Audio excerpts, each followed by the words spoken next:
weekend that determines who goes to the Super Bowl. It might be the best weekend of the year as far as good football goes.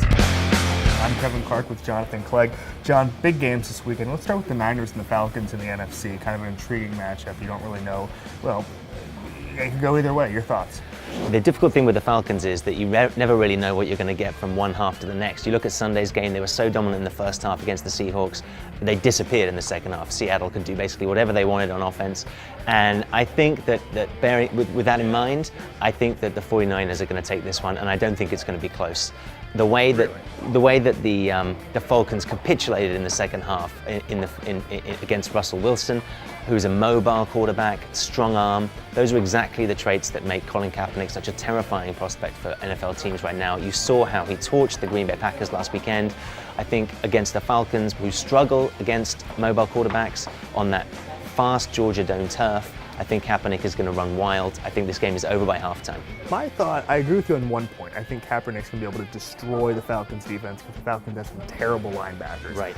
Nicholas, Dent, Witherspoon, not a great linebacking core. So Kaepernick's going to be able to take advantage of that and sort of weave in and out. But on the offensive side for the Falcons, I like them a lot more.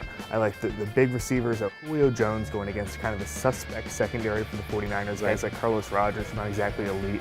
You're going to have a lot of freaks to match up.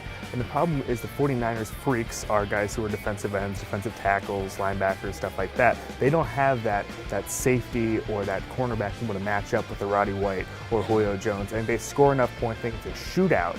But I like the Falcons in this one. Right. On the other side of the bracket, we have Patriots and Ravens. Obviously, a rematch of last year's unbelievable game that ended with the Ravens being 3 points short.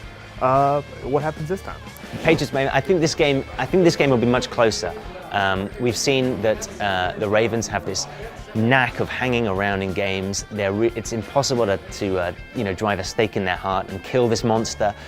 You saw how they fell behind so many times against Denver last weekend, but they never let the game get out of sight. And I think that'll be the case here. I think however much the Patriots have looked great, and they have, I think the Ravens will stick around, but I think the Patriots will probably prove just a little bit too much in the fourth quarter.